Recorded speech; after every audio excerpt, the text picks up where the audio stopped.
told my husband I'd been having an affair for 6 months and was leaving him with our 3 kids. Now they're all prestigious doctors and refuse to pay my debts.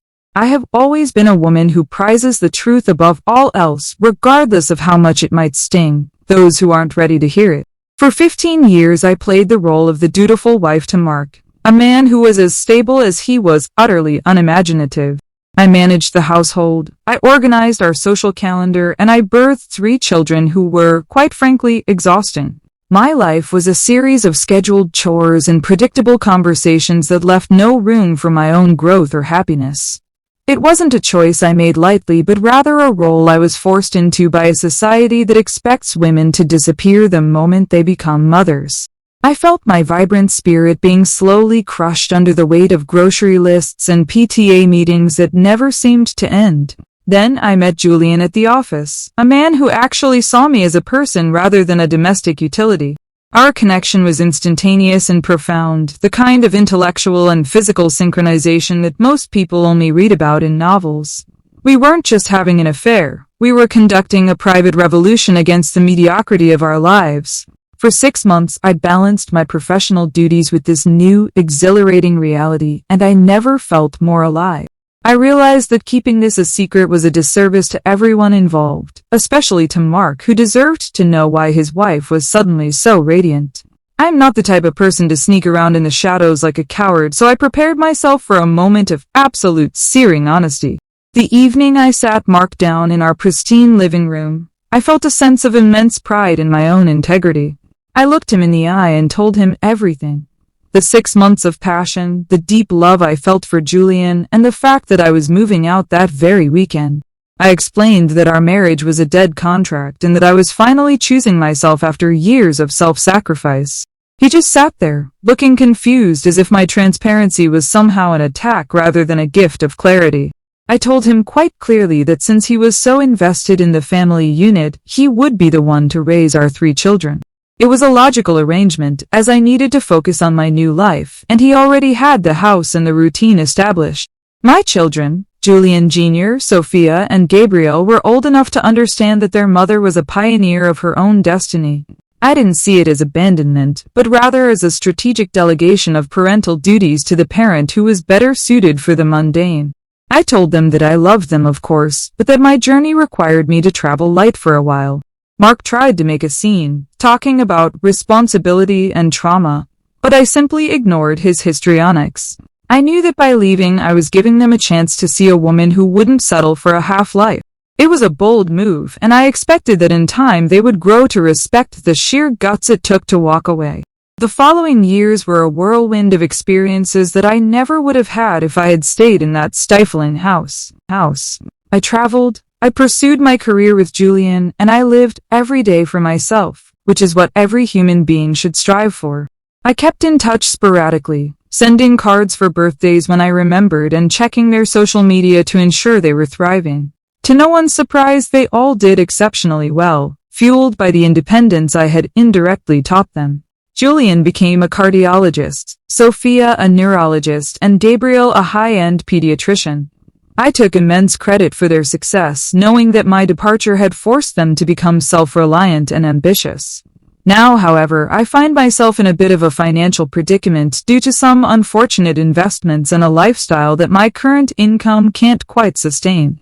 It is only natural that I would turn to my children, who are now incredibly wealthy and successful thanks to the genetic and moral foundation I provided.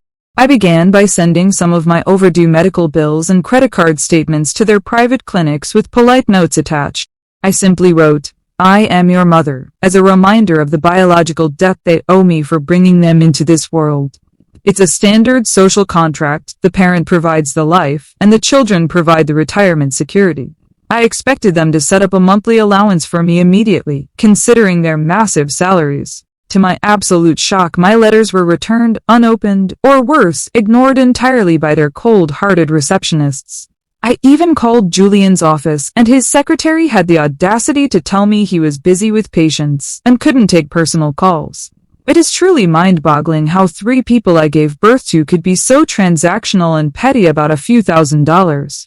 They act as if my decision to live my life 20 years ago is a valid reason to let me drown in debt today. I am their mother, The woman who endured 36 months of pregnancy and countless hours of labor for them.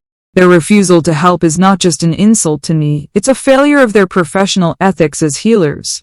I decided to visit Gabriel at his pediatric practice, thinking that surely the baby of the family would have some lingering shred of empathy. When I finally cornered him in the parking lot, he looked at me as if I were a ghost or a bothersome solicitor. I told him about my mounting debts and how much stress I was under, expecting him to pull out his checkbook right then and there.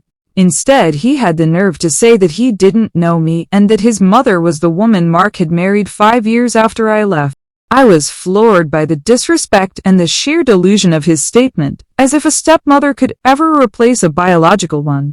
I left the parking lot in tears, realizing that I am being punished for the crime of being an honest woman. The situation is only worsened as the debt collectors have started calling me at all hours of the day and night. I sent a group email to all 3 of them, laying out a very reasonable repayment plan that would barely affect their lifestyles.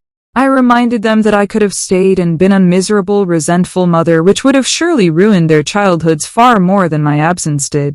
My honesty was a favor to them, a way to ensure they grew up in a house without the toxicity of a dying marriage. They should be thanking me for my transparency and my willingness to let them have a stable life with their father. Instead, they choose to hold a grudge over a perfectly logical life transition.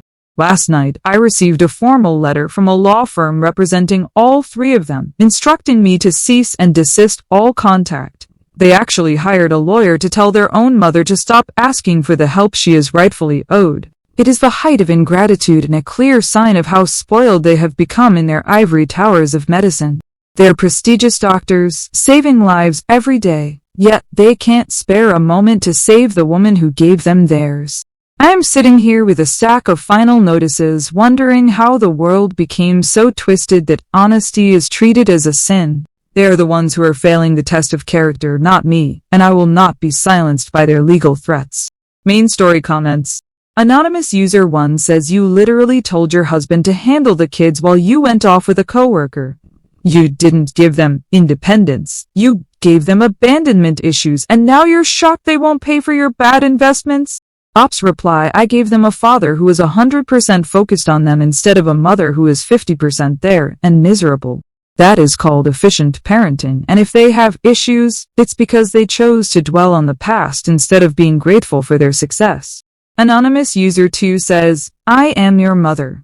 Isn't a magic spell that pays off credit card debt after 20 years of silence. You treated them like a burden. You dropped off at a lost and found, so why would they treat you like family now? Ops reply, I am the biological origin of their entire existence. Without me, there are no prestigious doctors. A small percentage of their earnings is a very low price to pay for the gift of life and the elite DNA I provided. Update 1. It has been 3 weeks since that insulting legal letter arrived, and I have decided that I cannot let their intimidation tactics win. My financial situation has reached a critical point where my car was almost repossessed, which is a total embarrassment for a woman of my standing. I decided to ignore the cease and desist because, frankly, no piece of paper can dissolve the bond of blood, no matter what some overpriced lawyer thinks. I drove down to Julian's clinic again, but this time I didn't wait in the parking lot, like a beggar. I walked right into the waiting room. I made sure to dress in my best silk blouse so that everyone would see that I am a woman of quality, not some derelict off the street. I told the receptionist that I was there for an emergency consultation with my son, and I wouldn't be leaving until I was seen. The waiting room was full of wealthy-looking parents and their children, the exact kind of people who would be horrified to know how Julian treats his own flesh and blood. When the receptionist tried to tell me again that he was unavailable, I made sure my voice carried across the room so everyone could hear. I explained quite loudly that it was a shame a world-renowned cardiologist couldn't find 5 minutes to help his mother avoid homelessness. The look of panic on the receptionist's face was almost worth the trip, as she scrambled to call the back office while the other patients started whispering. I sat down firmly in a designer chair and crossed my arms, knowing that Julian would have to face me to avoid a total PR disaster. He eventually emerged from the back, looking flushed and angry, which I interpreted as a sign that he knew he was in the wrong. He didn't even hug me or ask how I was doing, he just grabbed my arm and practically dragged me into a private consultation room. He started hissed at me about the legal notice and how I was harassing him at his place of work, completely ignoring the fact that I am in a crisis. I told him that if he would just write a check for $20,000, I would leave, and he would never have to see me at his clinic again. It was a very fair offer, a one-time payment to settle the maternal tax he's been avoiding for 2 decades. He looked at me with this cold, clinical stare that he probably uses for terminal patients and told me that he would call the police if I didn't leave in 60 seconds. I couldn't believe the ice in his veins, especially considering he inherited his heart both literally and figuratively from me. I stood my ground, reminding him that I was the one who chose to be honest all those years ago so he didn't have to grow up in a house full of lies. I told him that his father was a boring man and that I did him a favor by leaving him with someone who actually wanted to be a martyr for parenthood. Julian actually laughed, but it was a dry, hateful sound that made me realize how much Mark must have poisoned his mind against me.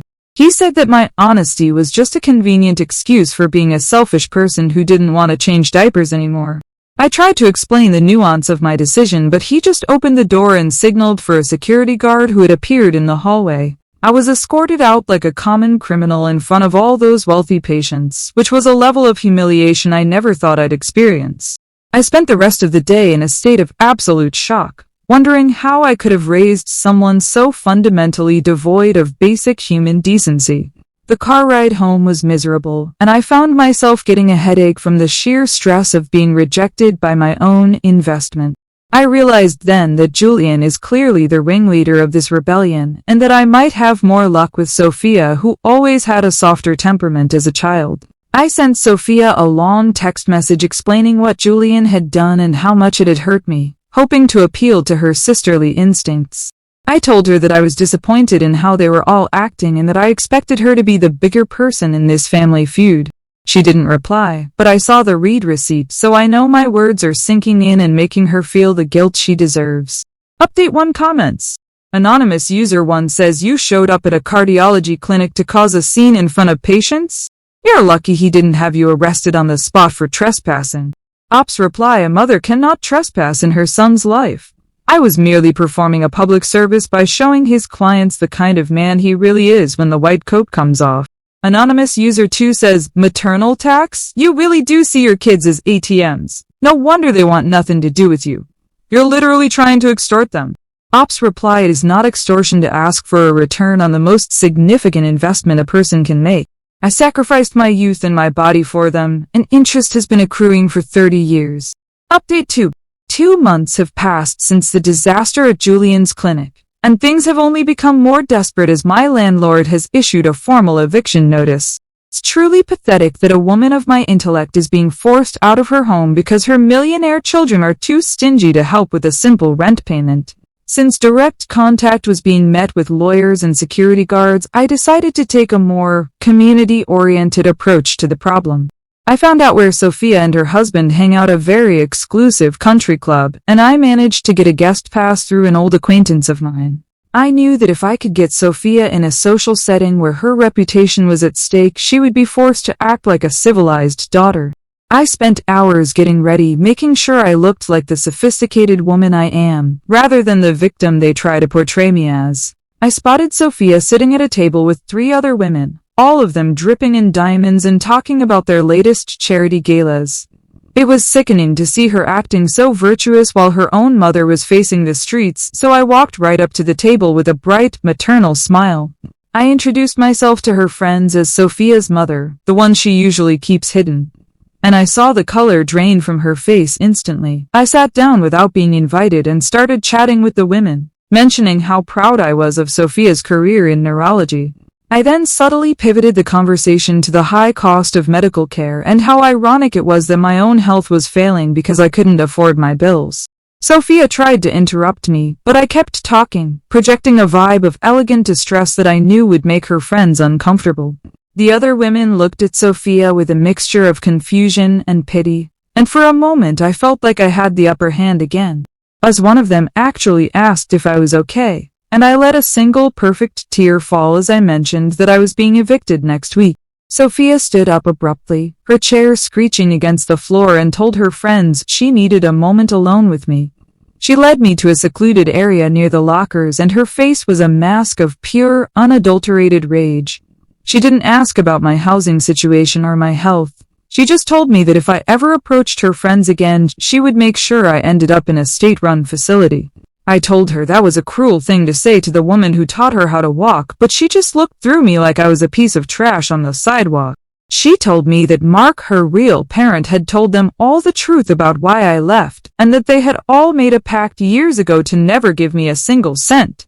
She claimed that my honesty back then was just a way to avoid a divorce settlement, and that I had actually taken a large sum of money from their college funds to run away with Julian. This is a total fabrication and a classic example of how Mark has manipulated the narrative to make himself look like the hero. I told her that the money was mine to begin with and that I had invested it in my own happiness, which is a parent's right. Sophia just shook her head and told me that she had already called the club security to have my guest pass revoked permanently. She walked away without looking back, leaving me standing there in the middle of a locker room like I didn't exist. The aftermath of that encounter was even worse, as I received a call from Julian later that night, and he wasn't just cold anymore. He was threatening. He told me that they were filing for a permanent restraining order and that they had documented every single harassment attempt I had made. I tried to argue that a mother can't harass her children, but he hung up on me before I could even finish my sentence. I am now staying in a cheap motel because I can't face the embarrassment of my neighbors seeing the eviction crew. It is absolutely terrifying how quickly children can turn into monsters when they're given a little bit of power and money. I am the victim of a coordinated campaign of psychological warfare by my own offspring, and all because I chose to be a truthful person 20 years ago. Update 2 comments. Anonymous user 1 says you stole their college fund to run off with your lover and you're wondering why they won't pay your rent now? The audacity is actually breathtaking. Ops reply, I didn't steal it. I reallocated resources. I was the one working and managing the household, so that money was a commission for my services, and I used it to launch my new life. Anonymous user 2 says going to her country club to shame her in front of friends is a new low. You're not honest. You're a social predator who uses guilt as a weapon. OP's reply, it's not shaming if it's the truth. If she's embarrassed by her mother's poverty, she has the financial means to fix it. Her reputation is her responsibility, not mine. Update 3. 5 months have passed since I was forced into this transient lifestyle, and I have had to sell most of my designer clothes just to keep a roof over my head. I have been living in a tiny studio apartment that smells like old cabbage, which is a far cry from the life I deserve. I decided that since the oldest 2 were completely compromised by their father's lies, my youngest was my last hope for a resolution. He was always the most sensitive child. The one who would cry if I even raised my voice, so I knew he had a weakness I could exploit. I found out that he was being honored at a prestigious medical gala for his work in pediatric research, an event where the entire city's elite would be present. I used the last of my savings to buy a dress from a thrift store that looked expensive enough to pass and managed to sneak into the ballroom during the cocktail hour. The room was filled with the scent of expensive perfume and the clinking of champagne glasses. A world I used to belong to before my children decided to excommunicate me. I saw Gabriel standing near the podium, looking handsome and successful in his tuxedo, surrounded by admirers and colleagues. I waited until there was a lull in the conversation and then I approached him, making sure to stay within earshot of several prominent hospital board members. I didn't start with demands this time. I started with praise, loudly congratulating him on his success and mentioning how much he reminded me of myself. Gabriel froze when he heard my voice, his eyes darting around the room to see who was watching our interaction. I leaned in and whispered that I needed $50,000 by Monday, or I would go to the local news and tell them about the charitable doctor who lets his mother starve. He looked at me with a level of pity that was actually more insulting than Julian's rage, or Sophia's coldness. He leaned in and whispered back that the news already knew the story because they had all prepared a joint statement years ago in case I ever tried this. He told me that they had kept a file of every card I missed, every phone call I didn't make, and every cent I took from their features. I told him that was petty bookkeeping and that life is about the big picture, not the small details of parenting. Gabriel then did something truly cruel. He pulled out his wallet, took out a single $20 bill and handed it to me in front of everyone. He said, "This is for a cab ride to a shelter because that's the only help you're getting from us." The people around us gasped, and for a second I thought they were shocked by his cruelty, but then I realized they were looking at me with disgust. I tried to throw the money back at him, but my hands were shaking so hard I just dropped it on the floor. I started to explain to the board members that I was the victim of a family conspiracy, but 2 large security guards were already closing in on me. I was led out of the gala while Gabriel went back to his conversation as if I were nothing more than a minor interruption. I stood on the sidewalk in my thrift store dress, feeling the cold air bite through the fabric, and realized that my children have completely successfully lobotomized their own consciences. They have transformed my honesty into a weapon to justify their own selfishness and lack of familial duty. I returned to my miserable studio apartment and spent the night staring at the wall, wondering where I went wrong in giving them such high-quality genes. It is clear to me now that their father's influence was far more toxic than I ever realized, turning them into cold, calculating machines who value rules over blood. I am currently looking into ways to sue them for filial support, as there must be some law that protects mothers from this kind of systemic abandonment. I have given them everything: life, intelligence, and the freedom to grow up without a burdened mother. And they have given me nothing but legal threats and $20 bills. I will not stop until I get the compensation I'm owed, because a woman of my integrity does not accept defeat from people she literally created. Update 3 comments. Anonymous user 1 says he gave you $20 for a cab? That is the most legendary shut-up move I have ever heard of. He handled you like a pro. Ops reply, it was a disgusting display of arrogance. He tried to humiliate me, but he only succeeded in showing the world that he values a piece of paper more than his own mother's survival. Anonymous user 2 says you threatened to go to the news and he told you they already have a file on you? You're cooked up. Just get a job and leave them alone. Ops reply, I am a woman of a certain age and status. I do not get a job like a common teenager. I am an investor, and my children are the assets that are currently in default. Update 4. It has been a year since the gala, and I'm still living in this cramped, gray apartment that feels more like a prison cell every day. My legal attempts to sue for filial support were laughed out of court by a judge who seemed more interested in abandonment statutes than in the fundamental rights of a mother. My lawyer eventually quit because I couldn't pay him, claiming that my case was unwinnable and morally bankrupt, which just goes to show that even the legal profession has lost its way. I spend my days writing letters to my children that I know they will never read, but I send them anyway as a testament to my own persistence.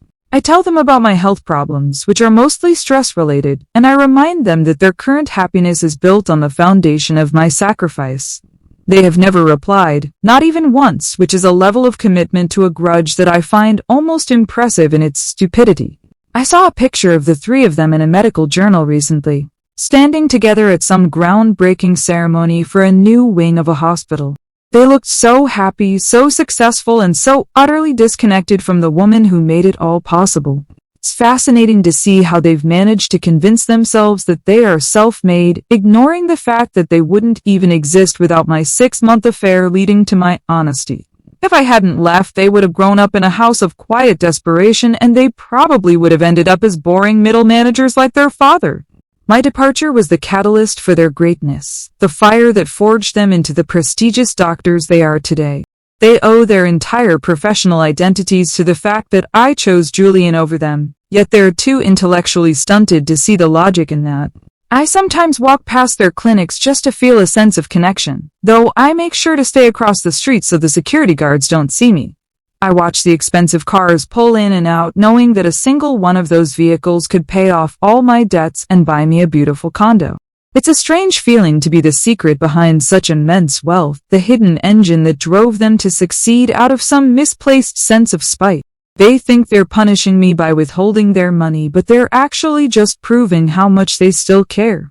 If they truly didn't care, they would just pay me to go away. But by refusing, they are keeping our connection alive in the only way they know how.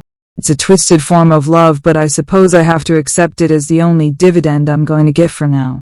My life is quiet now, filled with the routine of a woman who has been betrayed by the very things she created. I don't regret my honesty for a single second, because a life lived in lies is no life at all. And I am a woman of absolute truth. If I had to do it all over again, I would still sit Mark down and tell him I was leaving, because my spirit is worth more than any household or any trio of ungrateful children. I am a martyr for the cause of female autonomy, a pioneer who is too far ahead of her time for her own family to understand. They can keep their millions and their prestigious titles, but they will never have the one thing I possess, the knowledge that I lived my life exactly how I wanted to. I am the winner in this story, even if I am the only one who knows it, and I will continue to be right until the very end.